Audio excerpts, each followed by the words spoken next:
All right, now it is July 26, 2018, and I am a few days behind schedule. I had anticipated and had desired to get these lectures out quite a bit sooner, but some recent events as well as some pressing research has delayed the release of this new lecture. But here we are, so let's begin. Now we will be covering Infinity Procedure and how to audit it. So exactly what is Infinity Procedure and how to audit it exactly? Well, for one, we should probably cover a few things. Now there are three versions of this procedure. One applies to a PC, or somebody that is a pre-clear. There is a secondary version, which is the the OT version, or pre-OT version of the procedure. And then there is the third, which is the true static version of this procedure. And in case you're wondering what true static is, the definition of true static would essentially be synonymous with the original definition of a static. And this is not to get confused with a thetan or theta and thought energies, you see. It's simply synonymous with the definition of a static. And that would be a true static, essentially a spiritual being in its true native state. Okay, now, and let's move on to a Nether Factor. And the reason I brought up the three different versions of the procedure is while the second two are quite similar, there's a definition that needs to be understood if you don't already know what a BT cluster or entity is. Now, a BT is a body thetan. And a body thetan is simply another being that can be in the body or on the space surrounding a person's body. Very simple. They're known to think and act and respond as any other spiritual being or human being would do. Now, a cluster is essentially many of these BTs that are all kind of packed together in a cluster-like structure, and they're all held in common by a series of either a series of incidents or engrams, or one particular mutual incident. And those things can come off in layers as they're run, which is covered in a portion of the procedure which I'll get to in a moment. But that being said, these things do read on a meter, on an e-meter. And if you don't know what an e-meter is, you're probably not in the right place. I'll see you again in a few thousand years. So, we have BTs, clusters. Now let's move on to entities. Now the original definition of an entity was a ridge, an energy ridge, with a facsimile appended to it. Alright? Entity in this sense is quite a bit different for the purposes of Infinity Procedure. Entity being another being that is without or not in a body, or never has been in a body. Now that more aptly describes what an entity is.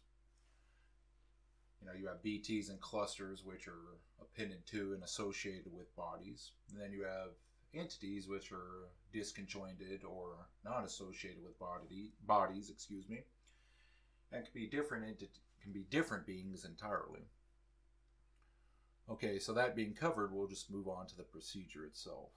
Now, many have had quite a bit of difficulty in running and applying this procedure because there are many fine points to it, and yes, this procedure does run a bit different than what we're used to seeing in the standard body of technology.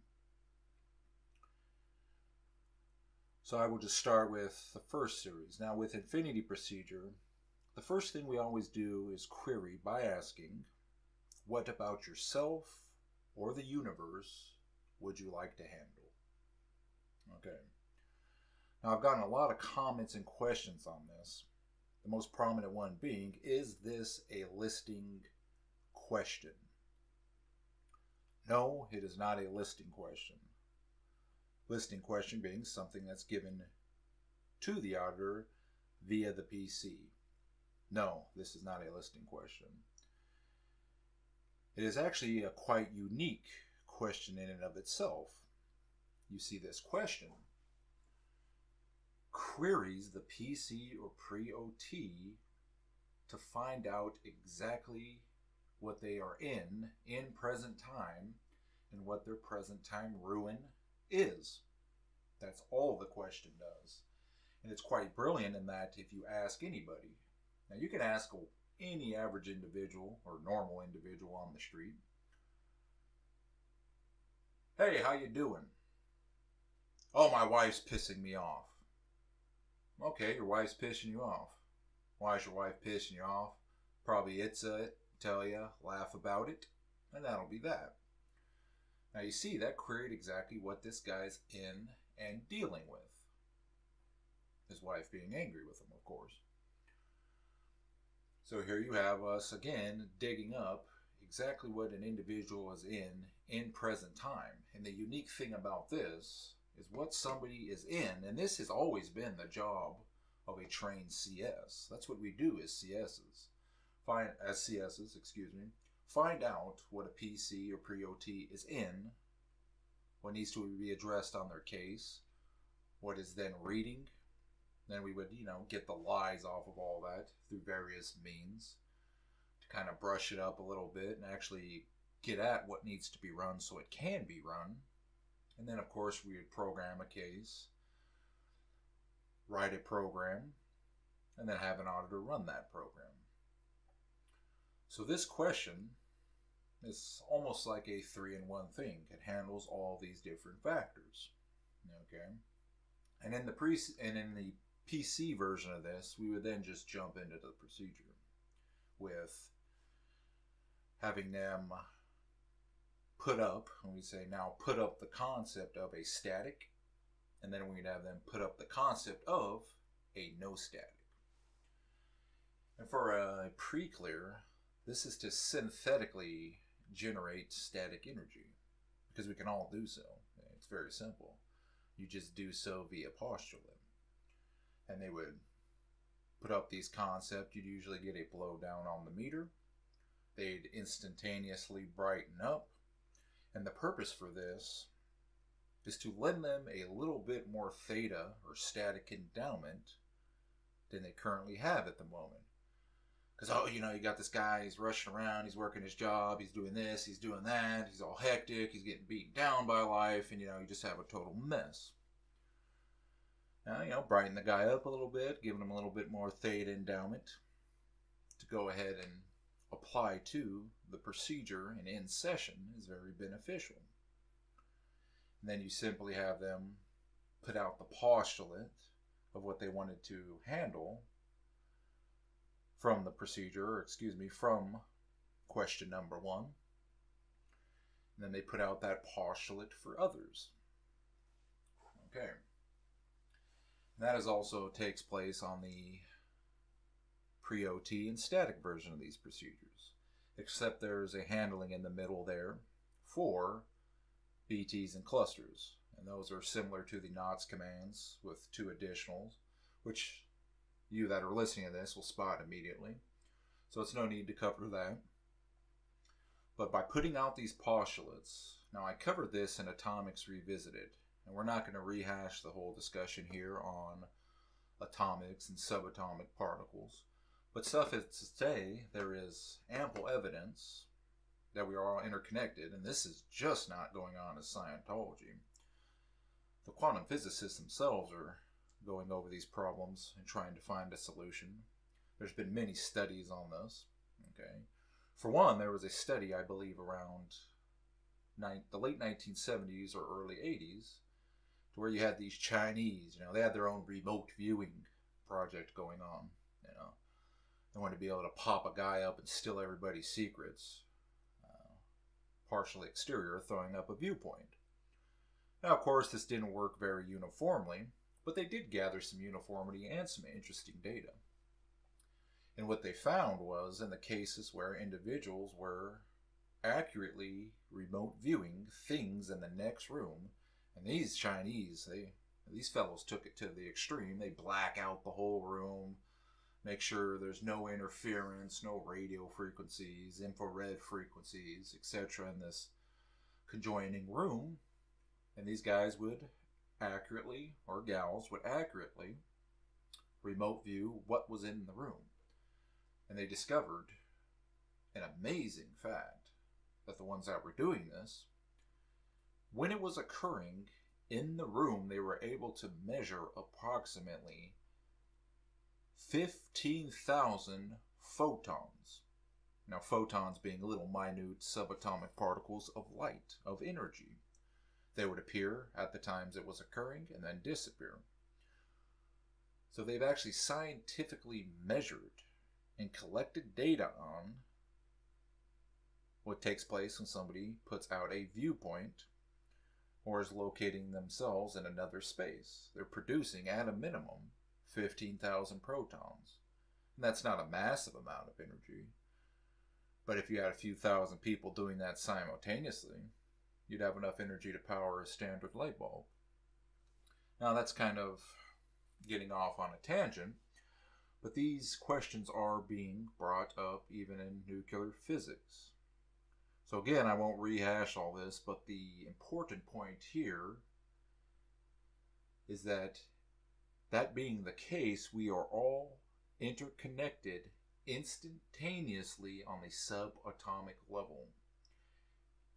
Which means each thought, action, postulate that we put out, that postulate, thought, action, feeling, emotion is instantaneously broadcasted out into the physical universe and to other beings and human beings. You follow me?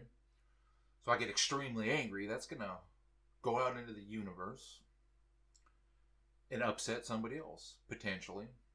Or have somebody perk up, look around, look over their shoulder, feeling a sense of danger. Because those things do go out into the environment, but they actually go out into the environment on a much larger scale than I or anyone else originally assumed. And this is important because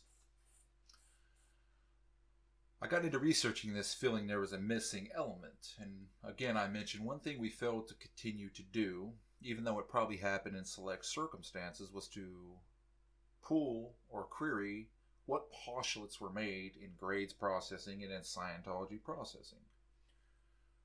We almost completely discontinued the use of that. And postulates are very important because they're extremely high on the tone scale. They're up towards the top of the tone scale. You know, starting at around 20 up to 39.9, and then you just have static. Now there may be tones higher than 40 on the tone scale, but postulates, being a greater magnitude of thought, or larger magnitude of thought, even though they're more minute, are up at the top of the tone scale. If you can pull the postulate on any facsimile, consideration, GPM, etc., it will, as is, most of the time, unless something else is holding it into place. So by doing so and putting out the postulate of what you would like to handle, now if I just put that postulate out, I'm putting that out for myself. And that's kind of tricky. You ask, well, why is that going out for yourself if you're putting it out? Is it a flow zero, etc.? There's really only two flows, inflow and outflow, reach, withdrawal, with an actual being. Now, the other flows did exist and do occur as a subset of those two flows, and they do help to make sense of, audit, and run a case, but in actuality, there's only inflow and outflow in the physical universe. And by putting out a postulate, for instance, of no more problems or issues with finances, you see, when I put that out there, it's going to run into every other counter-intention and postulate, and as is those in the process. And continuing to do so, you will clean the whole entire line of inflow, or actually in this case, the outflow, and then the inflow coming back to you as a being.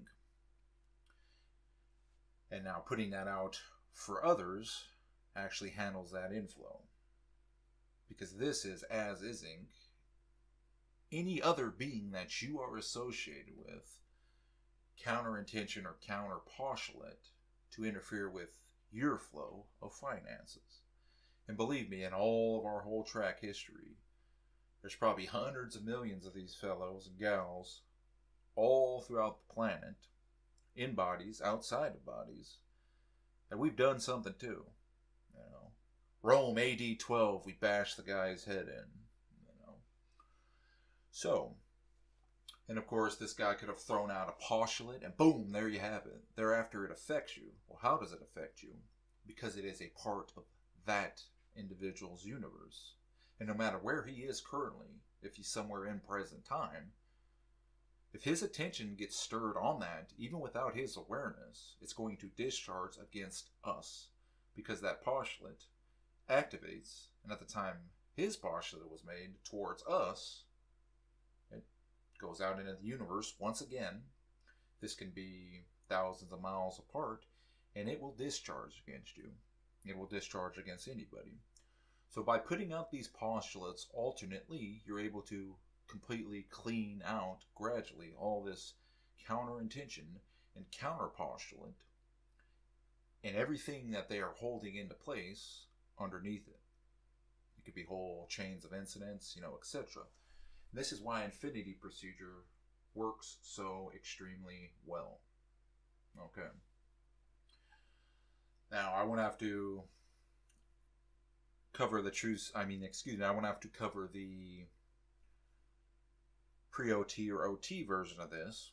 Again, it's the same with the interjection of the NOTS commands, and those that are familiar with the NOTS commands will have no problem with this. But one important point to note on the true static version of this is the fact that you pick up something that does not read. You're like, whoa, pick up something that does not read. We never pick up anything that does not read. Well, this is kind of going above and beyond and into new territory, folks. Now, I did mention at one point or another that was in doing an assessment list, and I believe I mentioned this in the academy levels and on New Era and in New Era Dynamics, was that when you were pre-assessing somebody, the most important read on the pre-assessment was the floating needle. Not a fall, not a rock slam, not a small fall, but an actual FN. The reason being that when somebody is FNing on a subject, they in reality have the most reality on that subject. So an FN was very important. And with the true static version of this procedure, we are actually auditing things beyond a floating needle and beyond a release. And just because somebody releases does not necessarily mean there is no residual charge on the actual item itself. So therefore we actually audit beyond the FN. And this has been done in other forms of processing such as power, etc. But you actually get an item that is FNing, yet the pre-OT or OT's attention is still on that item and it has yet to resolve. I believe this is because we do not have actual hardware or meters that can measure minute enough amounts of charge to actually detect that minute amount of charge. So therefore you have to use your diagnostics of an FN, the VGIs, indicators, comm level, etc. in session to go beyond an FN. And then that'll usually be taken to a dial-wide FN or an actual erasure, or resolution of the item being run. And that form of the procedure does not vary at all from the pre-OT version, except you only pick up things that are not reading and FNing, yet still have the attention of the pre-OT on them. Okay, and that being said, there are a few finer points to running this. Now, people have asked me, do you just alternately put up the postulates? Do you go earlier similar? Do you run incidents? Etc. What we're trying to do with this procedure is to simply postulate consistently and alternately for yourself and others at that step of the item that you are running. And that's done by getting the proper wording of that. No more problems with money, no more difficulty with women. And that's all handled at step 1. You want to get the proper wording for this item or postulate. And you want to do this on the positive side. You don't want a negative postulate. You want a positive postulate. Though both versions do work. You can have a negative version of the postulate, or you can have a positive version of the postulate. Now the positive version happens to work a hell of a lot better. Yet either way, whatever indicates to the pre-OT or the PC is the one that you roll with, of course. But the positive, and you could try to encourage the positive version of this because it is more effective, but whichever one works and indicates best, you can go ahead and utilize it. And you want to just consistently postulate for themselves or for yourselves and for others consistently. That is the meat on the bones as far as this is concerned. It's what goes out, and as is all the counter postulates, counter intentions, and anything associated with the item. Now there are some additional factors to this. Most will have pictures, thoughts, considerations, and other things blow into view while this is occurring. And while it is occurring, usually they will blow into view and then blow off. That is fine.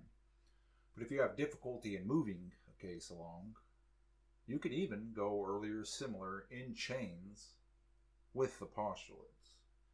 And if you run into a particularly tough spot, you can take the commands of put out the postulate of whatever item you got for yourself, or put out the postulate of whatever item you got from number 1 for others, and you can replace those commands with what postulate was made and what postulate should have been made.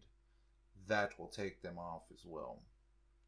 It just depends on what the person is in and how they are running in session. And there's no rote way to do this. You will have to use your own judgment as far as an auditor to get that tech in and get it done. So I think that pretty much covers Infinity Procedure and how to actually run it. And with that, I hope this has brought some clarity on how to run it, and that you all be extremely successful in doing so. And there's some more interesting things to come. This procedure has led to some quite startling developments lately, to say the least. So we may even be looking at what I'm currently coining as New Era Scientology. And if this is as uniformly as powerful as Infinity Procedure is, then I believe we all have a very interesting ride ahead of us. So with that all being said, you have an incredible evening, and thank you. And thank you.